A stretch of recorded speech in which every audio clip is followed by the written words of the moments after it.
Ce serait d'abord un chasseur qui est parti en forêt pour faire la chasse, et le premier gibier qu'il a rencontré, c'était un porc-épic qui était en train de brouter une racine.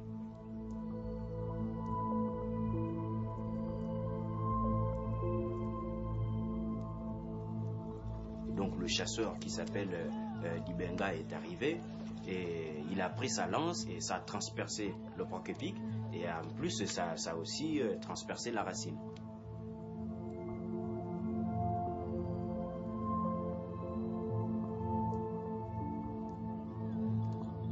Quand il a commencé à manger, il s'est rendu compte qu'elle avait un goût vraiment amer et qui était pas peut-être normal pour une viande normale.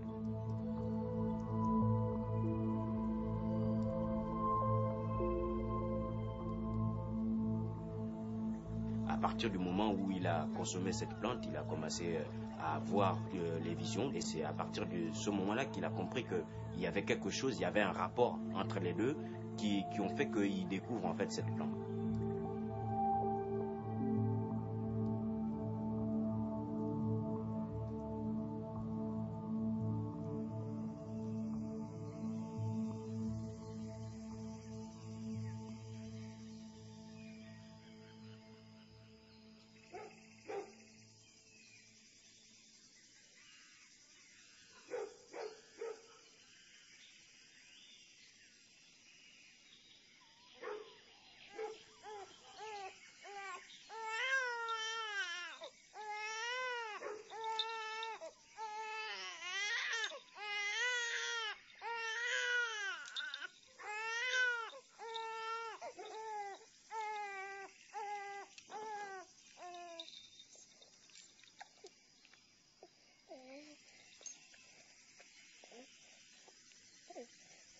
Puma mie na ba makano me nende mo puma fo bangi kama na ba mabandu kama na beagane na ba makano me beagane manika amanika do beagane te wendiki medo na mo yako oto obudumia te budumia na mo yako no budumia te budumia.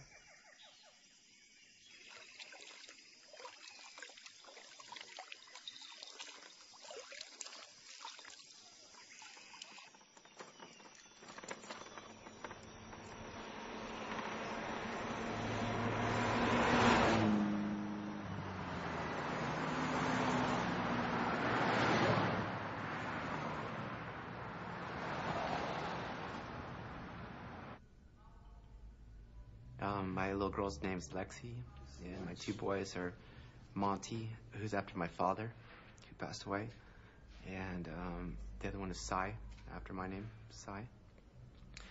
And they're great, total inspirations for me. But my heroin use, I was able to hide it from everybody. I mean, I was pretty active heroin addict. Hadn't lost my job. I hadn't lost my family yet, but I was about ready to. And I knew I just wanted to stop.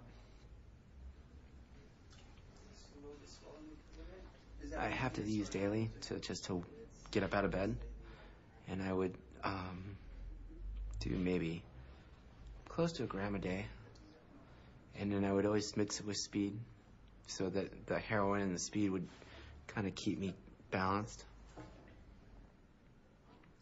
But it's no life to live. Every morning you wake up and you're so sick. till you get your first fix. And nothing stops you from that first fix. Not your kids, not nothing.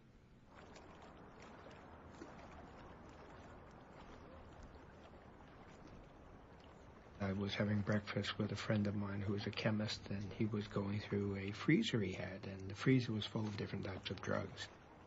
He pulled out a small vial and said, I think you'll be interested in this. I said, well, what is it? He said, well, it's an African hallucinogen, and it lasts 36 hours. So here I am under the influence of this very powerful hallucinogen, and I get home, and I lay down, and the Ibogaina is working and working and working and working, and it's 33 hours later, and I only thought to myself, I'm exhausted, I'm going to sleep for a week, and I'm never going to take this drug again. And I got dressed, and I walked out of the house, and that's when I realized that I was not in narcotic withdrawal. And I looked at this large tree in front of me, and I looked at the clouds in the sky, and I realized that for the first time in my life, I was not frightened, and perceived that my entire life had been full of fear.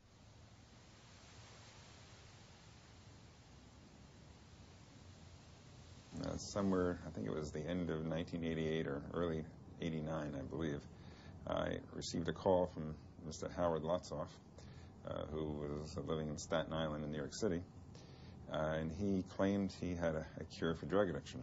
And he explained that somewhere in the late 60s, he took this bizarre drug called Ibogaina, and after that experience, he had lost his cravings for drugs, and prior to that time, he had been a multi-drug user. At the time I received this call, I really didn't think very much of it. I get numerous calls from people who claim they have a cure for something or other, and they want me to study it. And most of these people, I think, are really not in touch with the reality, and I assume Mr. Lotzoff was similar nature, and I dismissed the call, really. He called back several times, and the more I talked to him, the more intrigued I became, and I was particularly intrigued by the fact that he claimed that you took this drug once and you lost your cravings for drugs at least for several months or forever. And this sort of magic bullet notion is really unlike any pharmaceutical we have really for any disease. Good evening, I'm Forrest Sawyer, and this is Day One.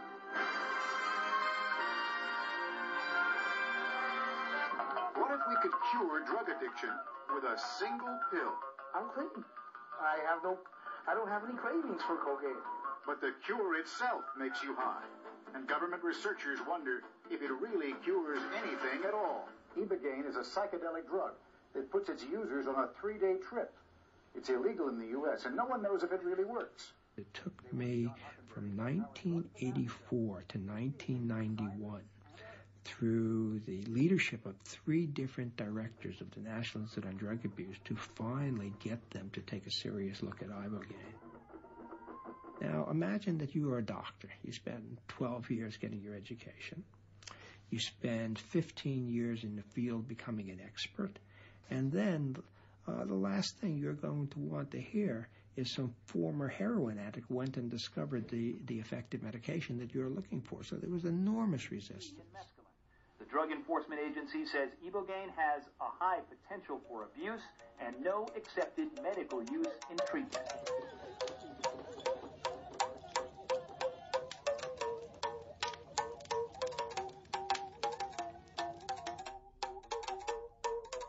Moi, je suis guérisseur traditionnel du Gabon. Dans ma famille, mon grand-père est initié. Moi, j'ai été initié à l'âge de 7 ans dans ma famille. Et donc, j'ai grandi dans cette tradition. Il m'a permis d'apprendre tout ce que je sais aujourd'hui.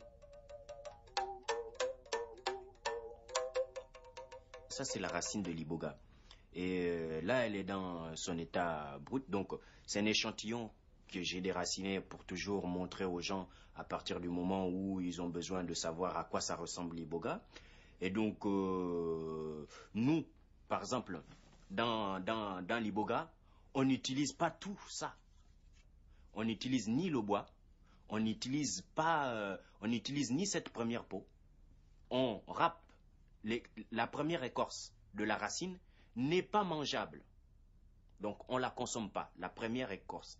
Mais c'est la deuxième écorce. Donc, à partir du moment où tu vas râper la deuxième écorce, tu verras apparaître à peine le bois. Et donc, c'est cette deuxième écorce qui se consomme et qui a les vertus thérapeutiques pour l'initiation à l'iboga.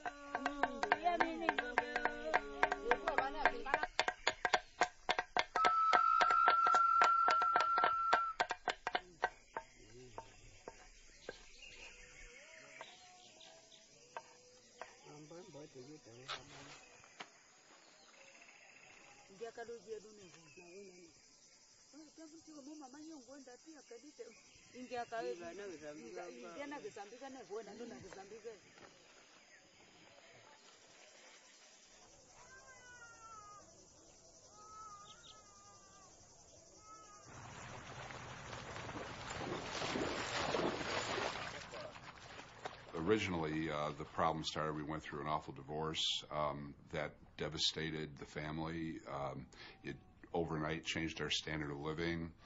And my daughter at that time was about 13 when she started drinking wine, taking things out of the refrigerator, things like that. And it progressed very quickly to marijuana, anything she could, inhalants, pills.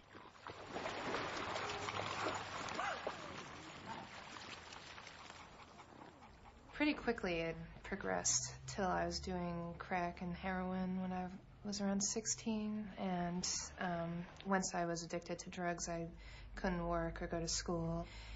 I knew that it was so bad that it was going to kill me, but I just couldn't stop. Like the first chance I would get $5 in my hand, it was like this uncontrollable response. But I did come to a place where it was really clear that I had to find a way to get sober, or I was just going to die really soon. I never could accept the philosophy of tough love. I just couldn't. Everyone around me said the only way that you can help is by stepping back and no form of support. But her drug use had gotten so severe that I couldn't step back and just wait for the worst to happen. So I started learning about how to help.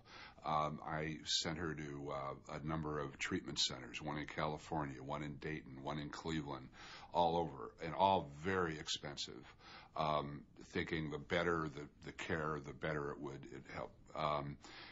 Nothing would last. She would go through it. She got so knowledgeable she could teach the courses. She knew it here. But she said, in discussing her relapses, she'd say, I just can't help it. On a number of occasions. Quelque part, lui, il a tel et tel problème, donc il faudrait que ça s'adapte comme ça pour lui. Et c'est pour ça que le travail de l'iboga est bien ciblé et bien cadré, selon les personnes, comme je disais tout à l'heure. C'est-à-dire que chaque personne a un traitement bien défini pour soi.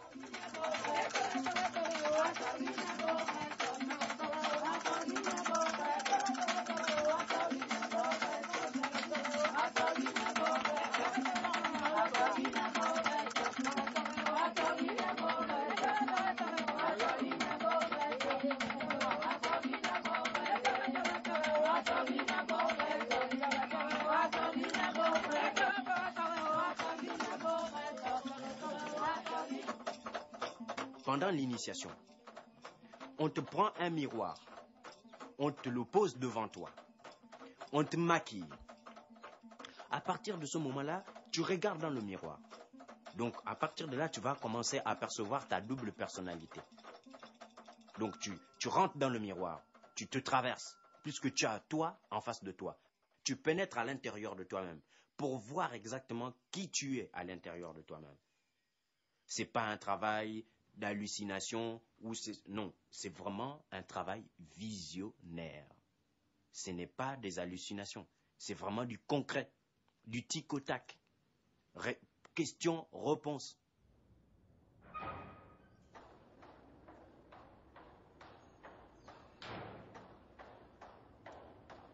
What exactly does it do? We don't know. But of course, that same answer can be applied to many things that are in the PDR right now. We don't know, but they seem to work. Ibogaine has affinity for multiple receptor sites. Classically, in the past, the FDA does not like that. They like specific mechanisms of action that can have a direct cause and effect. So, I mean, if you want to hit addiction, you do have to hit it at multiple levels. And in addition to, like, pharmacological agents, you do need some sort of psychological paradigm to navigate. Whatever it is that you do to tune your head, you have to do something. So the exact mechanism of action, I mean, there are a lot of theories, but the bottom line is nobody is exactly sure everything that it's doing. I mean, it seems to hit a neuroreceptor reset. It blocks opiate withdrawal cravings. I mean, having been there and done that, oh, fuck yeah, it does. It works. Nothing else does. You're not going through withdrawal. Sorry, can you take your blank plug off, sir? You see? Yeah, how you feeling? All right. You have any visuals? No. Do you hear any sounds? Yeah, sounds. You're hearing some buzzing? Uh-huh. How's your stomach feel? Fine. Very good. Very good. Are you uncomfortable? No, I just had to lay on my side. My back was starting to hurt a little bit. Is that okay? Oh, man, it's perfectly okay. You know, you have a bucket here in case you have any nausea? Okay, cool. Thank you very much. And I'm going to give you some more time. Okay, cool. Thank you. Uh-huh.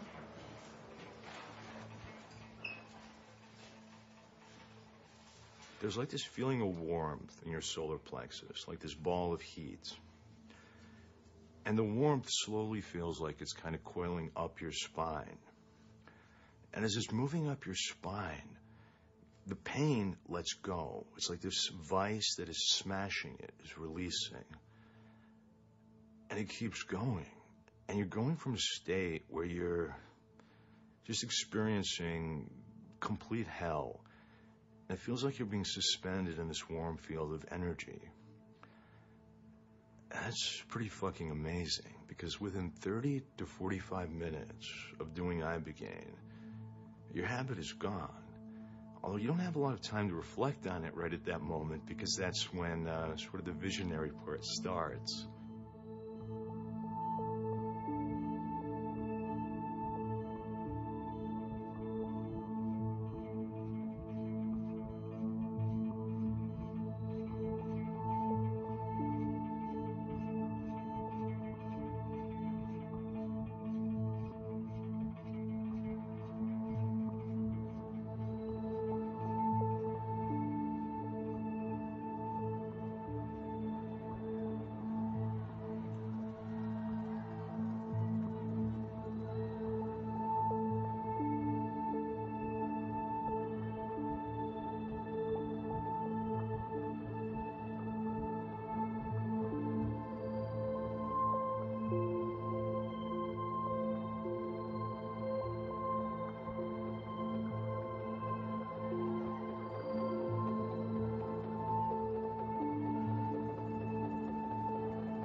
Cried for a long time. I don't know why.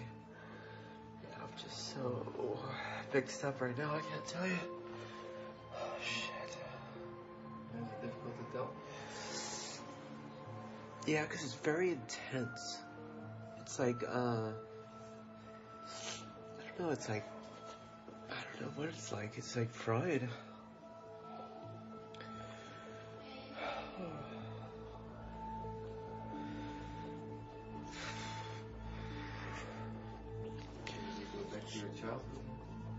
Yeah, I've remembered memories from my childhood, and I swear I saw things that, I don't know, it was like so trippy. It felt like I was flying. It So cool.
What is so special about Ibogaine?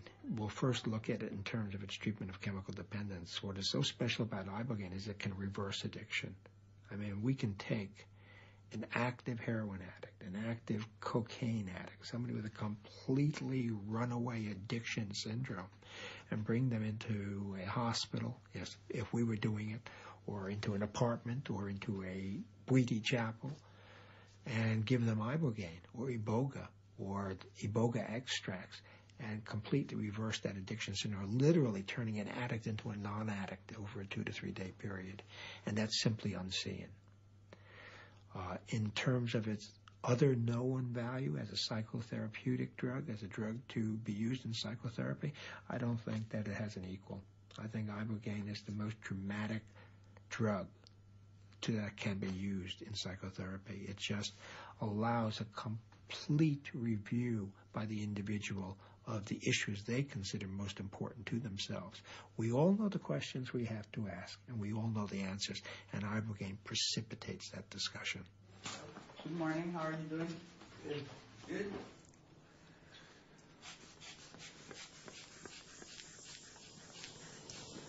Okay. So what do you feel right now?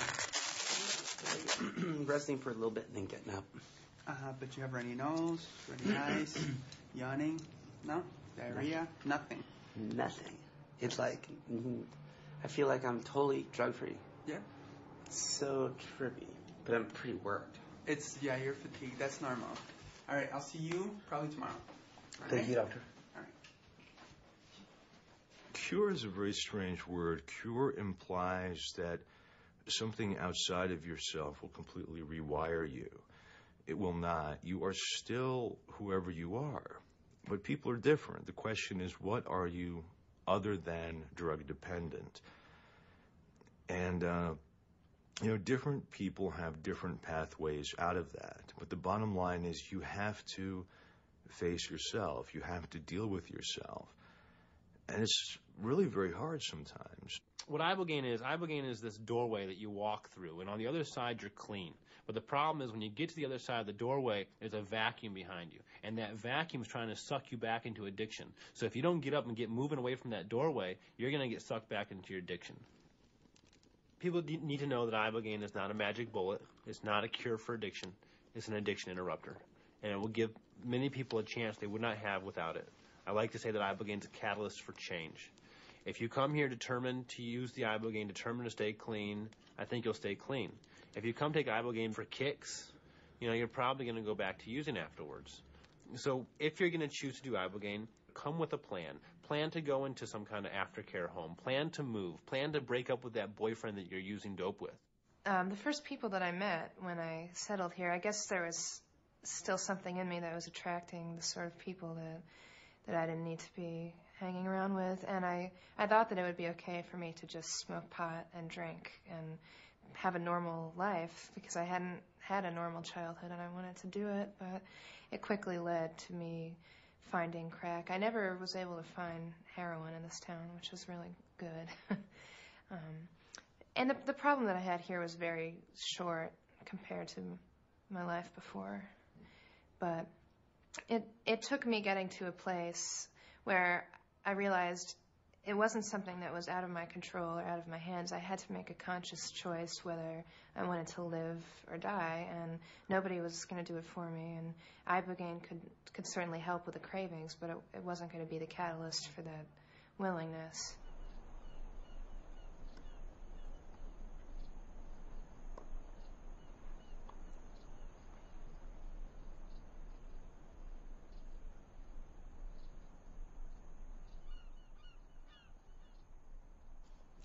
Here is the things you need to get at a health food store. You need to get melatonin and vitamin B. The melatonin will help you sleep. You take one for 10 days before sleeping. Okay? Stay away from people who are not good for you, places, situations. I mean, you know what triggers you to relapse. So take it slowly, and then take it slowly, eat well, and exercise. And you'll see. You'll start feeling much better. I mean, today is just, the emotional aspects are coming out. Every day you'll feel stronger, okay? Your energy will come back. Your mood will improve. You'll feel much better, okay? If there's anything we can do for you, just give us a call. Okay, well. All right? Thanks. You're welcome. Thanks, Barry. You're welcome. I'm 34 years old now. I don't know if that matters. Maybe if I was 23, I wouldn't stop. Maybe I wasn't ready. But at 34, I'm done. It doesn't mean that I won't go to concerts. It doesn't mean that I won't go out dancing. It doesn't mean I won't live my life. But I'm just not gonna be on drugs. My passions are surfing. My passions are snowboarding. My children. Who needs heroin? Licensing directors of major companies like Lilly and DuPont and Ibogaina, medium companies, and even smaller companies trying to obtain their interest. And the similarity of response was really surprising, from larger companies to medium companies to small companies. The reason of lack of interest, not only in Ibogaine, but in medications to treat addiction, were all the same. The first issue was the fatality rate in the population of drug users. Drug users are dying at a rate of 3 to 7 times the normal population, which means that the liability to the company associated with those fatalities is that much greater. So immediately there is a deficit of liability to the development of drugs to treat that disorder. Also, I was reminded that the companies have to spend their money in the best way to demonstrate profits to their shareholders, not in the best way to treat various diseases. Additionally, the companies did not wish to get involved with the treatment of drug addiction because of the stigma associated with the field. And you would think that, well, if a company developed a cure for addiction, that would be very good for them. But the stigma attached to addiction is so great that even to provide effective medications in that field is viewed as problematical by the companies. It certainly should be, and angry, disappointed more than anything, but not surprised, frankly. I think there's enough wheels within wheels and machinations that I can kind of understand why it's not in their best interest to come up with it. But God willing, a good capitalist at one of those drug companies will say, oh, this could be a gold mine, and they'll go and do it, and then it will be available legally through however it be dispensed. But that didn't stop me from leaving the country. That's how desperate I was. And unfortunately, there aren't a lot of people that have the resources I did at the time, which are modest, but, think of all the people on the street that could benefit from this, and they don't have the wherewithal to do it, and all the other things that go with recovery.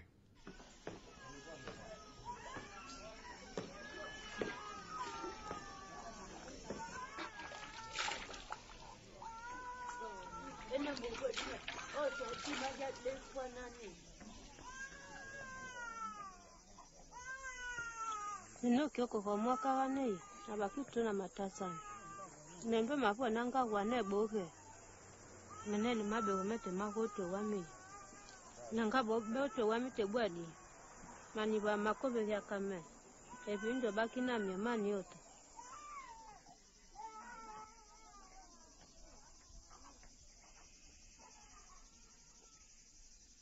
That right? Yep. All right. Great. What an experience.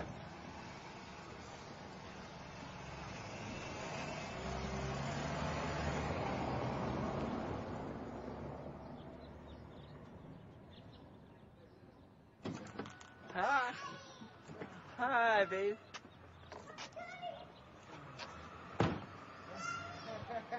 Hi. Hi, baby. Hi. Hi. Car. Yeah, we were in the car. How are you? You look like a little geisha girl. Can I have a kiss? Look at your sloppy face. Love you. Yeah, I'm home. This is home. This is my little girl, Lexi. My dog. It's my boy, Monty. I know. She's soft. That's it.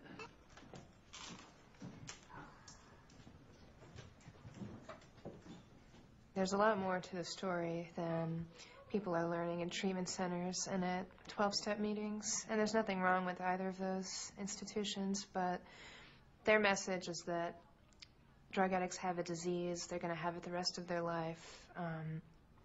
And there's only one approach to healing that disease, which is to go to meetings and do the 12 steps. And I certainly think those things are helpful, but they never get you past the place where you're identified as being a person with a sickness that sort of always has to be a consideration in your life.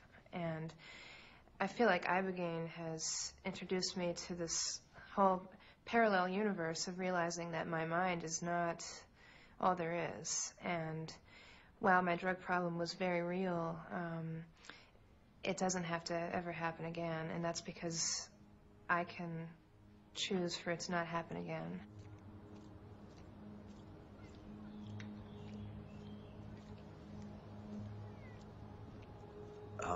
Global awareness and availability has significantly expanded and increased. I think that is absolutely wonderful, and I think that will continue. At the same time, I have great doubts that it's ever going to be an accepted treatment modality for drug dependence. I see a few very small, sort of aborted efforts that haven't gone anywhere. Unfortunately, I think Ibogaine will simply continue to exist, expand, and grow, and the awareness of it grows. So people who are in a position that they need it at least know that it's out there. And if you know that it's out there, then you have the opportunity to make choices and get it, however it is that you do so. Unfortunately, I do not think you're going to be in a position in Western society anywhere that you're going to go to your doctor and, okay, I'm strung out, and he's going to say, oh, okay, well, you can get Ibogaine treatment. I would want that. That would be the right thing to do. Unequivocally, I can say that would be the right thing to do. But I don't see it happening. I really don't. I don't believe that Ibogaine will be the drug that's used in the future. I think it will be used. But I, like a lot of other people, are waiting to see what the second generation drugs will turn out to be.